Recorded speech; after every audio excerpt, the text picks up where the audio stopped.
지난 시간에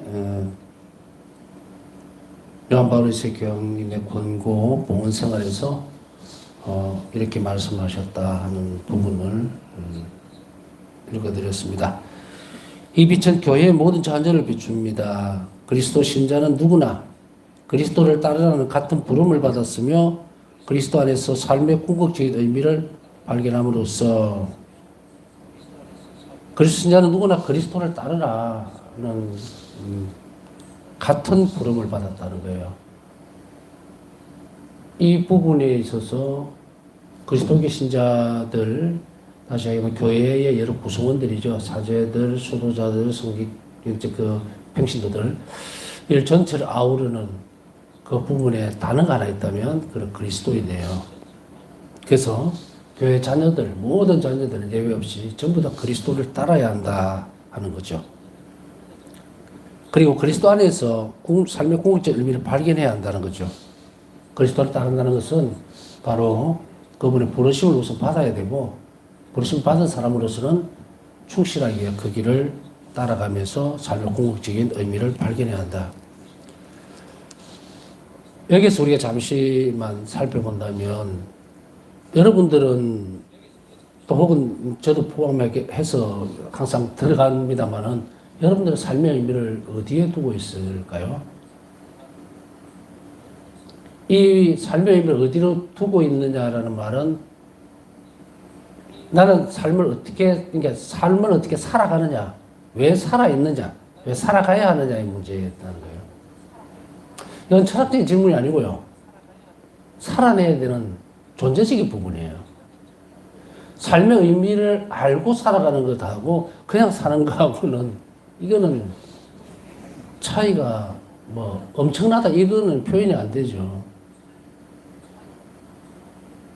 자신이 왜 살아내야 되는지에 대해서 모르면 또 그것에 대한 질문을 안 한다는 것은 크게 나누어 보면은 하느님을 아는 것과 모르는 것 차이라고 볼 수도 있겠지만 사실 동물 세계를 보면 아무 생각이 없어요. 우리가 흔히 만날 수 있는 어떤 우리 동물들에게 가서 원숭이 한 예를 들까요? 원숭이에 가서 너 왜 사니 물으면 대답 안 하죠. 동물들이 먹는 것에 막 집착한다고 해서 욕심꾸러기다, 돼지다, 뭐다 이렇게 할 수 없잖아요. 어떻게 보면은 그냥 사는 거예요. 그리고 살기 위해서 먹는 거고. 그렇다고 우리가 또 여기서 새삼스럽게 먹기 위해서 사느냐, 살기 위해 먹느냐라는 아주 구태연한 그런 질문들을 또 철학적으로 던질 이유는 없잖아요. 먹기 위해서 사는 사람은 없을 거고, 살기 위해서 먹는다고 하지만 이 또한 정답은 아닐 수도 있어요. 어떤 사람에게 있어서는 의식적 해결을 위해서만 살아가는 사람들이 있죠. 그러면 인간 존재가 너무 비참하잖아요. 눈 뜨고 일하고 목적이 뭐예요? 먹기 위해서예요. 살기 위해서죠. 살기 위해서 일을 하고 또 먹고 또 살기 위해서. 그럼 그 무슨 가치가 있냐? 왜 사는냐의 문제가 되겠죠. 여기에 이제 요 기본 틀을 놓고 다른 걸 막 끼워 넣는다고 생각을 해보세요. 이제 우리가 먹고 살기 위해서 삶을 살아간다? 내가 살기 위해서 먹어야 된다? 그래, 일을 해야 된다? 그 일을 하는 과정 중에서 이제 살아내겠죠? 살아내는 과정 중에 너무도 많은 변수들이 생기죠. 직장 생활을 해야 되고, 직장을 바꿀 수도 있고, 승진도 해야 되고, 공부도 해야 되고, 시험도 쳐야 되고, 아프면 병원도 가야 되고, 의도치 않게 병이 걸려서 또 병원에 가면 어때요? 치료비 들죠? 그 치료비 많을 때 어떻게 해야 될까? 또 고민하죠?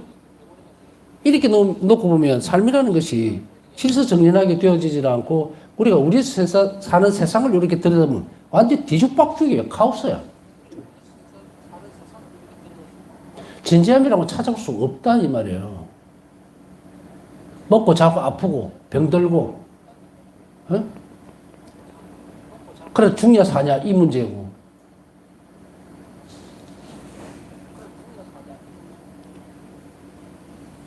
이제 우리는 오늘 요한 바오로스 교황님 말씀 권고처럼 봉헌 생활에서 말하는 것처럼 봉헌 생활은 우리 자신의 이런 삶의 의미를 뚜렷하고 확실하게 해야 되는데 그게 어디냐면 그리스도를 따라가는 삶이어야 한다는 거예요. 그렇지 않으면 제가 드렸던 질문에 여러분 대답을 못합니다. 왜 삽니까?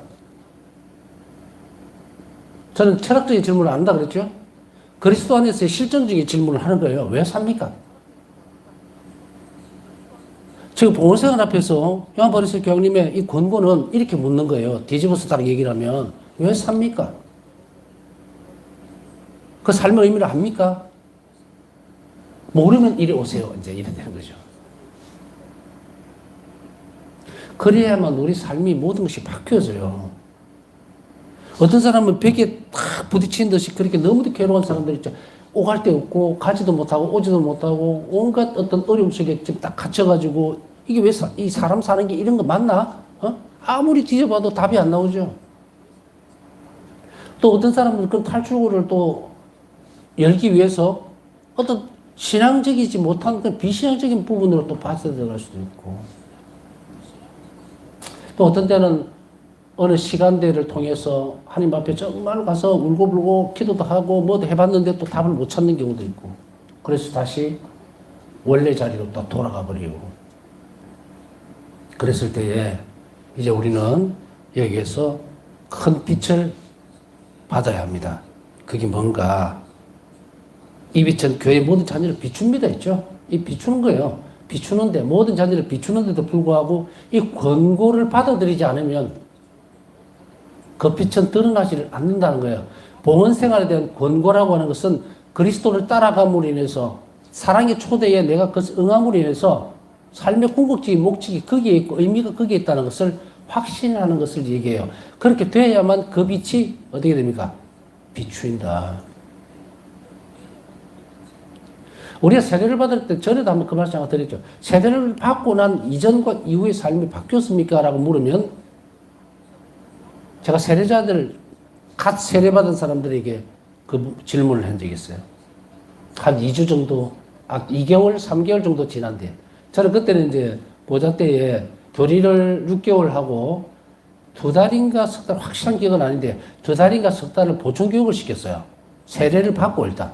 그 다음에 신자 생활에서 오는 어려움이 있을 거다라고 해서 모아서 재교육을 한번 해보자 이렇게 해서 했는데 의외로 지금 생각해도 참 좋았다라고 생각이 돼요. 왜냐면은 교리반에서 교리를 배울 때와 예비자 때와 세례를 받고 나니까 실제적으로 교회 안에서 너무 어려움이 많은 거예요.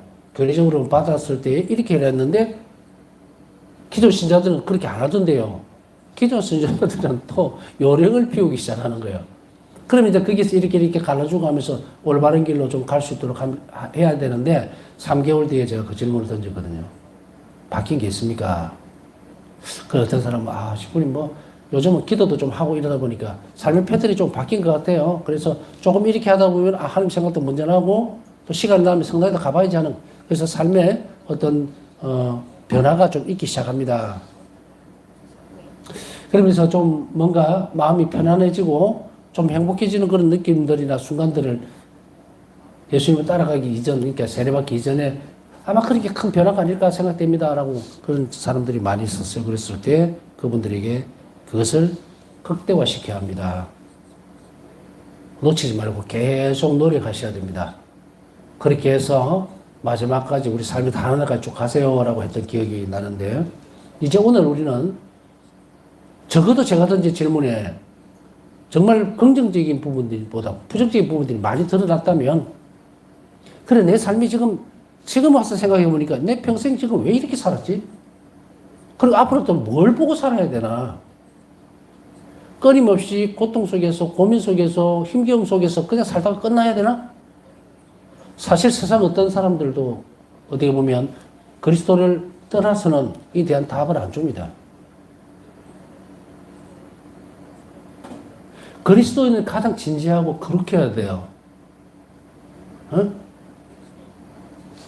제가 제일 싫어하는 노래 중에 하나가 노세 젊어서 노세예요. 그 노래는 금지곡 탑입니다. 탑. 뭘 놀아 놀기는.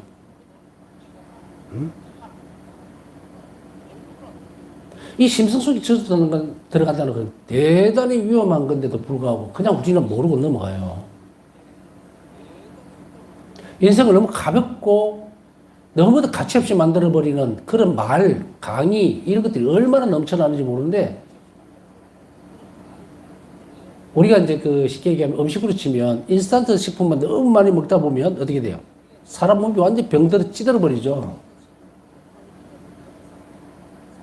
이런 식으로 가벼운 식의 부분들만 자꾸 취하다 보면은 귀는 즐겁고 정말 기분은 좋아질지 몰라도 어떻게 됩니까? 안에 다 썩어 빠지는 거예요. 예수 그리스도 십자가 길을 따라가는 것은 기쁜 마음으로 따라가지만 엄청 고통스럽습니다. 기쁨을 가진 고통이에요. 웃으면서 따라갈 수 있는 부분이 아니란 이야기죠.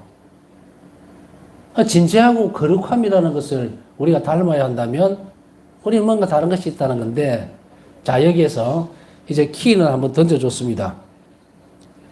우리 삶이 이 틈바구리에서 빠져나가려고 그러면 어떻게 될까? 지금 우린 지금도 이 시간에 누군가는 뭔가 내일 해결해야 될 그런 문제를 두고서 골똘하니 머리가 꽉 차 있는 사람이 있을 수 있어요.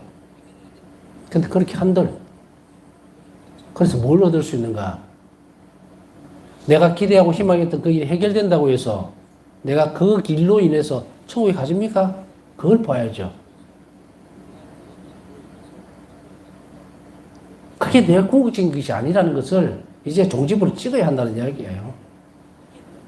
이제 자, 다시 돌아가서 이제 여기에 대한 답은 여러분 각자가 내리셔야 돼요.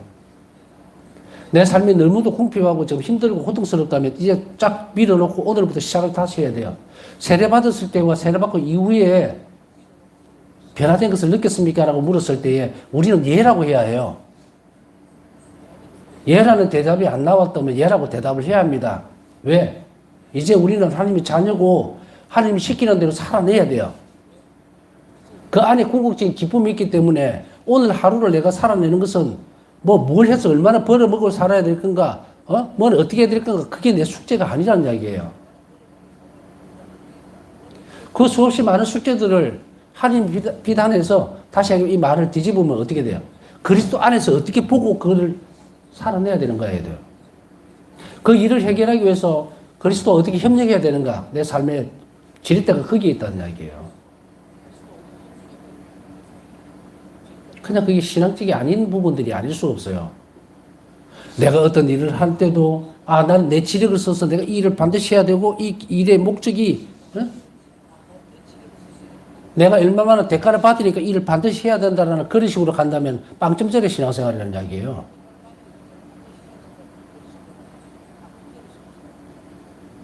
이 일을 통해서 내가 그리스도와 어떻게 하면 협력할 것인가, 어떻게 그분 안에 있을 것인가의 문제를 들여다봐야 된다는 이야기예요. 그래야만 그 길을 찾아내려고 애를 써야만 예수님과 협력이 되는 거고, 내 삶의 어떤 한 부분이 직장생활이 혹은 사회생활 어떤 다른 부분이 또 혹은 내 오늘 있었던 또 여러 가지 갈래들이 있잖아요. 우리 행동 중에 그것이 전부 다 예수님의 일이 되는 거예요. 그래야만 그 삶의 의미가 완전히 바뀐다.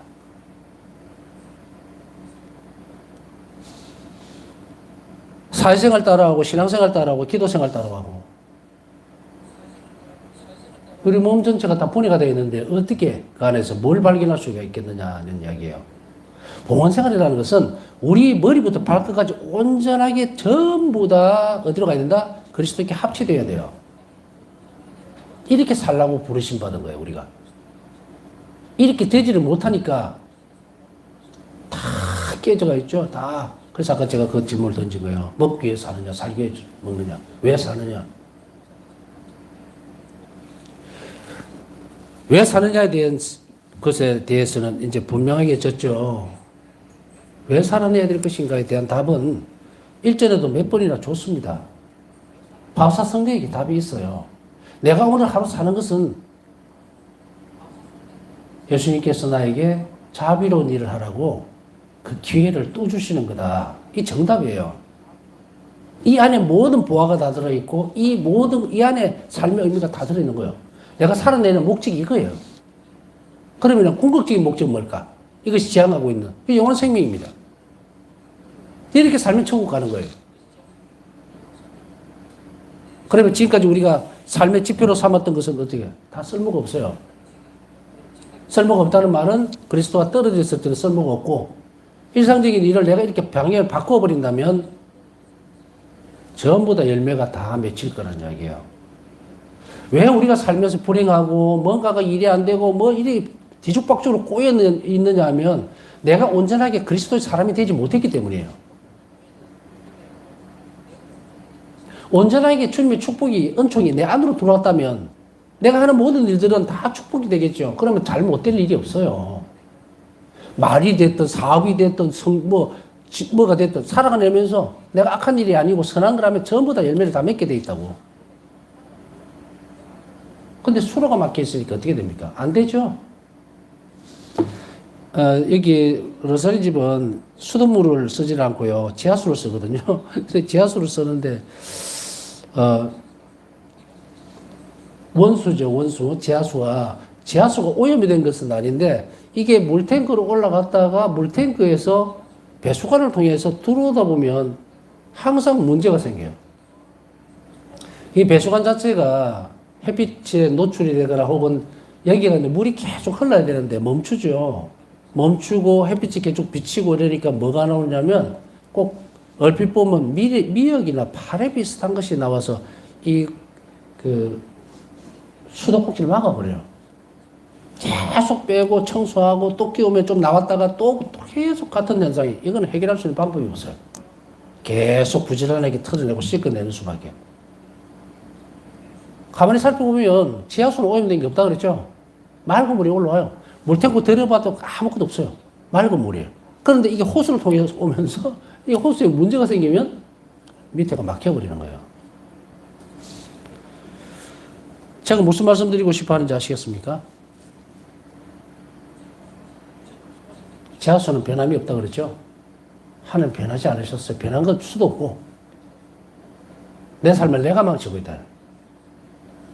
어떻게?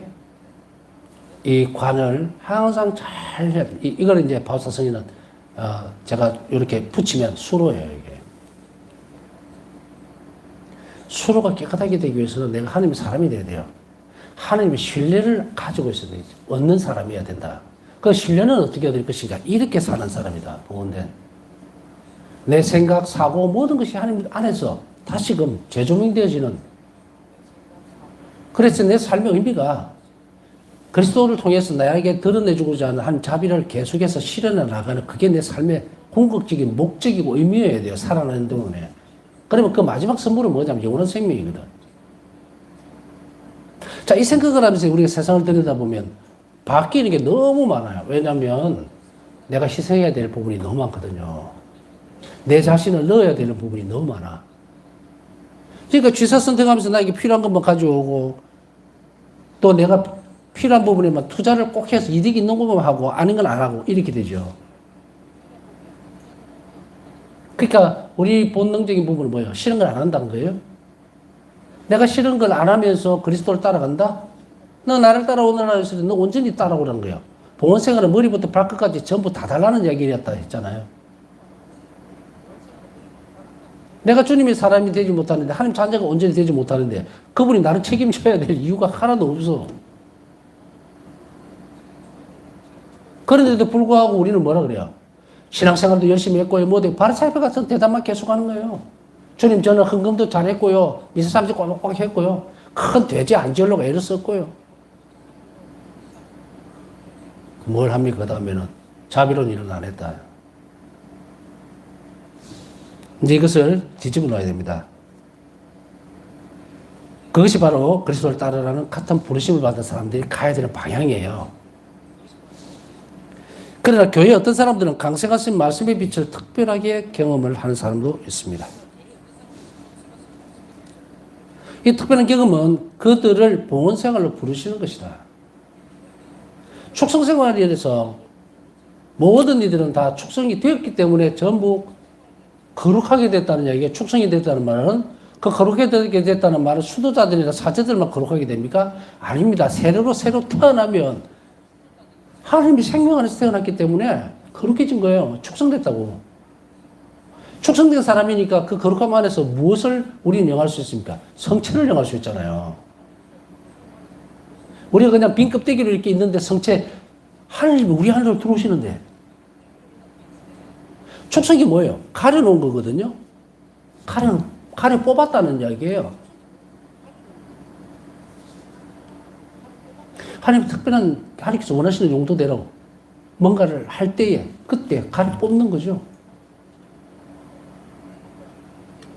축복은 단순하게 복을 빌어주는 행위일 수도 있어요.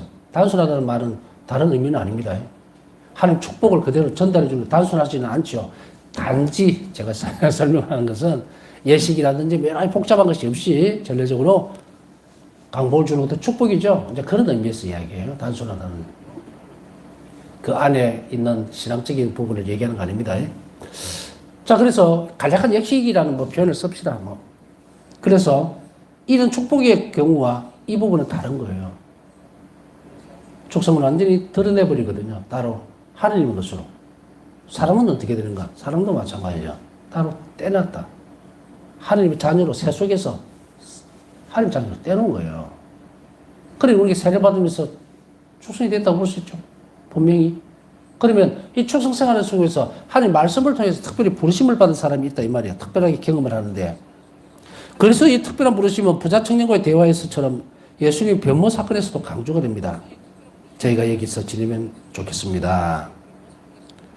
마태복음 17장 4절. 나는 베드로의 말은 모든 그리스도인이 그리스도와 일체해야 함을 의미하지만 다른 한편으로 이 말은 봉헌 생활로 부르심을 받은 사람들의 완전하게 조건 없이 내어주는 특성을 명백하게 나타내는데 이것은 그들의 내적 역동이 된다. 예수님 변모 사건에서 강조된 제가 이 삶 얼마나 좋겠습니까 주님 머무르고 싶다는 이야기죠. 그냥 특별한 체험들 부르심 받은 사람들에게 완전하게 조건 없이 내어주는 특성을 명백하게 드러낸다.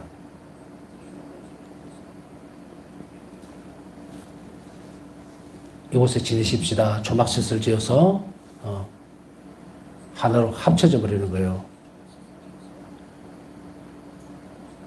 부르심을 받은 부자 청년 어떻습니까? 떠나가 버렸죠. 베드로는 예수님이 신비한으로 갑니다. 변모. 그 놀랍고 황홀한 속에서 주님 여기에 머물렀으면 좋겠습니다 하고 역동적인 내적 기대감 혹은 자신의 원의를 드러내버리죠. 복음에 따르면 변모 시간에 탈원에 빠진 세 제자는 성부의 말씀을 듣는데 그분은 당신 아드님을 전적으로 신뢰하며 삶의 중심으로 삼으라고 요청하십니다. 삶에 그분을 신뢰하고 그리스도께 예수 그리스도를 분명하게 받아들이고 신뢰하고 삶의 중심으로 삼아라. 그것을 요청을 하십니다. 누가? 성부께서. 그리스도를 따라가는 제자들의 모습들, 특별한 부르심의 모습들은 전부를 다 내놓기를 요구를 합니다. 그래서 우리가 축성생활에서 다시 봉헌생활을 나가는 사람들에게 있어서는 어떤 겁니까? 전부 다 내놓을 걸 요구를 하는 거예요. 여기에서 주의를 기울이기 위해서 잘 살펴봐야 되는 것은 봉헌생활로 나아가는 사람이 자신의 사고와 생각, 행동 거지 말 모든 일들이 하느님의 것임에 대해서 종종 잊어버린다는 거예요. 무슨 말인가? 이제 봉헌생활로 들어간 사람은 자신의 입과 눈과 귀와 모든 것들이 자신의 것이 아니에요. 자신의 것이 아니라는 것은 그건 꼭두각시가 되라는 말인가? 꼭두각시가 되라는 말이 아니라는 걸 아시겠죠? 신적인 부분, 초월적인 존재와의 결합이 어떻게 꼭두각시가 될 수는 이 말도 안 되는 이야기고 그분께서 활동하심으로 인해서 나를 통해서 드러내 주시는 그래서 나는 더 거룩해지게 돼 있죠. 이건 뭐예요? 놀랍게도 신랑은 신부와 하나가 되어야 된다는 거예요. 그럼 그 신랑은 밖에만 계시는 게 아니라 성체로 내 영 안에 들어오셔서 특별한 모습으로 그 신부를 통해서 뭐합니까? 당신 자신을 드러내야 된다는 거죠. 그러면 봉헌생활이라는 것이 어떤 의미겠어요? 자신의 말이나 생각이나 행동이나 눈동자 하나도 자기 마음대로 돌려서는 안 되겠죠. 여기 방향을 입으니 이러면 수도자가 왜 수도 생활을 하러 왔는지, 무엇을 두고 살아내야 되는지 방향을 확 잃어버리는 거예요. 이쪽으로 가야 되는지 저쪽으로 가야 되는지. 그래서 어느 순간에 내가 수도 생활을 왜 하고 있지? 20년 30년 지났는데 내가 도대체 뭘 하려고 여기 왔지? 오늘도 놀라운 일이 벌어져 버린다는 거예요.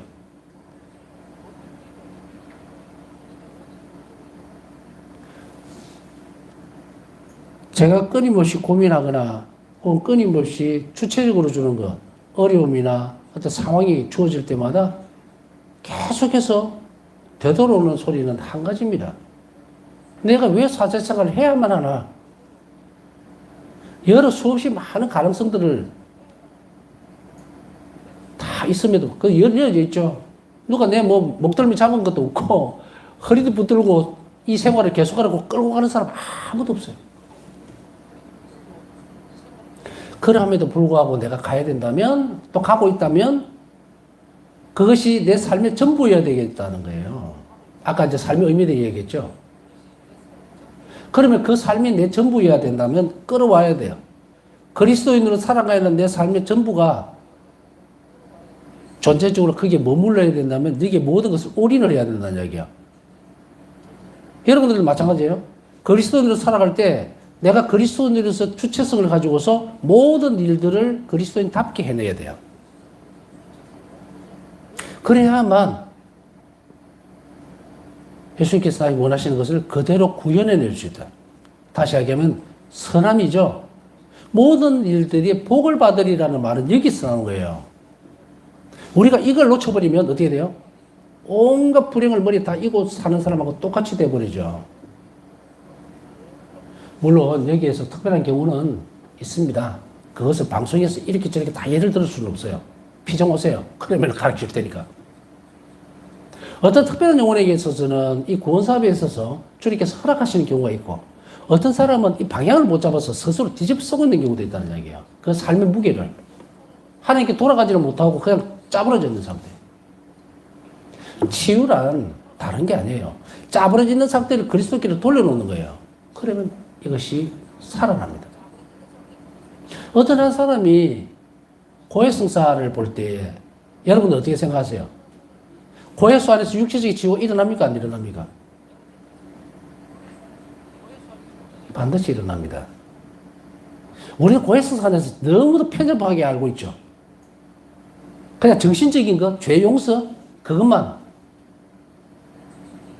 그러면 복음만으로 들어가 보면 예수 그리스도께서 치유를 병자들을, 특히 나병 환자뿐 아니고 또 12년도 하혈병을 앓던 그런 여인들 어떻게 돼요? 믿음으로 죄만 용서해 줍니까? 죄를 용서해 줌으로 인해서 뭐가 돼요? 육체적인 치유가 일어나 버리죠? 다른 경우였습니까? 성수 안에 모든 것이 있다. 내 믿음이 부족하면 함으로 인해서 안 일어나는 것 뿐. 그럼 이거 어떻게 키워나가야 돼요? 이제 뒤로 가면 이제 성사 생활에 대해서 나올 거예요. 지금 앞당겨서 설명드릴 필요는 없을 것 같고. 자, 이런 경우에요. 내가 내 삶의 매일을 그리스도와 함께 걸어가는 그 길이 내 삶의 존재적인 의미가 되지 못하면 우리 어떻게 됩니까? 주저앉아 버리는 거예요. 사람들과의 관계에 또 여러 가지 상황들이 많이 벌어지겠죠, 그죠? 그건 본당 신부든 수도자도 다 마찬가지일 거예요. 근데 거기에 휘말려 들어가 있으면, 그게 내 삶의 목적이 되고, 그게 내 오늘 하루 살아야 되는 그런 경우의 수라면 너무 비참하잖아요. 저 사람 미워서 정말 죽을 것 같고, 화가 머리끝까지 나서 잠도 못 자고 막 이렇게 있는데, 그 얼마나 비참한.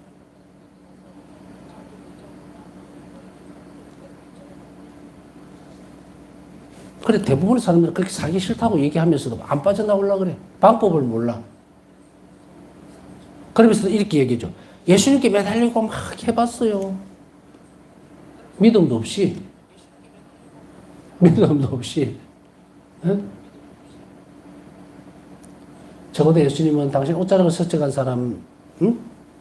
하엘본을 했던 그 여인이 믿음에 가득 차서 그 일을 하셨다는 거 아시죠? 그렇다면 되겠죠. 근데 우리 스스로 그 믿음이 무슨 믿음이냐고 얘기를 해야 돼요. 예수님께서 너 나를 믿느냐? 그러면 내가 너가 나를 믿는다면 내가 그 일을 해주겠다라고 하는데 내 믿음이 뭔지를 모르는 거예요. 내가 드러내는 믿음이. 그러니까 그렇게 되는 거예요. 여기에서 믿음이 그렇게 나오죠. 그 뭡니까? 의탁이라는 거예요.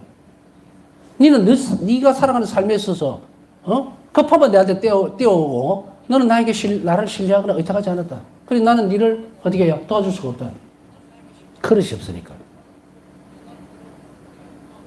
하느님 무능력에서 그런가? 아니죠. 이제 내 삶의 방향을 바꿔야 되는데 이것은 평신도들에게도 마찬가지고 수도자들에게도 마찬가지죠. 저도 마찬가지고 성지자들로. 내 삶을 살아가는 목적이 그냥 신자들 사목하고 뭐하고 가르치고 뭐 강론하고 성사만 주고 그걸로 끝난다? 그러기에는 너무 단조로워요. 35년 제가 하는 생활을 개인적인 체험이에요. 하면서 너무도 표면적으로 보면 너무 단조로워. 사람들은 바뀌었지만 틀은 똑같잖아요. 그러나 자비시시만에서 25년 전으로 돌아가 보면 굉장히 다이나믹하게 살아왔어요. 파이팅 넘치게 치고받고 물론 사람하고 아닙니다. 어떤 거 싸움도 하고 어떤 때는 깎이고 엎어질 때도 있고 코피도 나고 또 일어나고 그래도 매일의 삶이 늘 달랐어요. 그때서 비로소 그 안에서 내가 주님을 위해서 뭔가 할 수 있는 존재구나라는 것을 알게 될 때, 내 작은 이 부분이 하나님이 정말 기뻐하시는구나라는 그 순간을 알게 될 때 내 존재적 가치가 바뀌는 거예요. 여러분들도 이제 몸값을 좀 바꾸세요. 정말 거룩하고 하나님 사랑을 받는 그런 몸값으로 바꾸라고. 노비같이 살지 말고. 세상에 푹 쩔어가지고 그렇게 살면 안 되고. 자, 다시 돌아가서 봉헌생활이라는 것은 자신의 삶을 온전하게 내놓았기 때문에 뭘 해야 된다? 뭐든 먹고 자고 생각하는 것이 남들보다 훨씬 더 앞서가야 돼요. 주님의 사람으로 살아가야 돼요. 내 행동 하나, 말 하나, 얼굴 표정 하나가 신랑이신 그리스도를 욕되게 해서는 안 돼요. 모든 것들. 수도자가 규칙을 깼다? 아, 너무 속상하잖아, 예수님. 응? 그걸 생각해내고 또 잘하려고 애를 쓰고. 그렇게 거룩해지는 거예요. 성화가 된다고. 그렇게 한평생을 살면요. 정말 기쁘게 살 수 있어요. 대상이 뚜렷하잖아요. 하느님을 사랑하기는 길이 그 길인 걸 알고 그렇게 살아냈기 때문에 후회를 안 한다고. 그런데 이 일을 잘 모르면 정말 사살이 납니다. 요즘 그런 표현들이나 그런 사람들이 많아서 걱정이긴 합니다. 뭐, 황혼 이혼을 해서 이제 내 삶을 새로 찾았다. 글쎄요. 여하튼, 보건 생활에서는 아드님을 전적으로 신뢰하며 삶의 중심으로 삼으라고 요청하신다는 이 대목을 조금 비중 있게 설명을 드렸습니다. 왜냐하면 성부께서 이렇게 원하신다. 성부께서 원하신다는 것은 이렇게 살지 않으면 뭐다? 너희들에게는 거룩함도 하느님 나라도 없다 이 말이에요. 그리스도 중심의 삶을 벗어난다는 것은 이런 의미입니다. 특히 봉헌생활에 있어서는 한 가지만 봐야 된다. 어떻게 하면 주님을 기쁘게 해드릴 수 있을까? 내 말 한마디, 이웃에 대한 친절, 또 정말 그들을 위해서 드리는 기도 하나, 이것이 그분이 기뻐하실 만한 일들만 찾아 나갈 때, 그때 성화가 돼요. 이런 영혼은 아주 빠르게 예수님의 사람으로 녹아 들어갑니다. 남은 시간 묵상하면서 오늘도 한참 미쳐하신 분을 위해서 함께 기도 중에 기억해 주시기 바랍니다.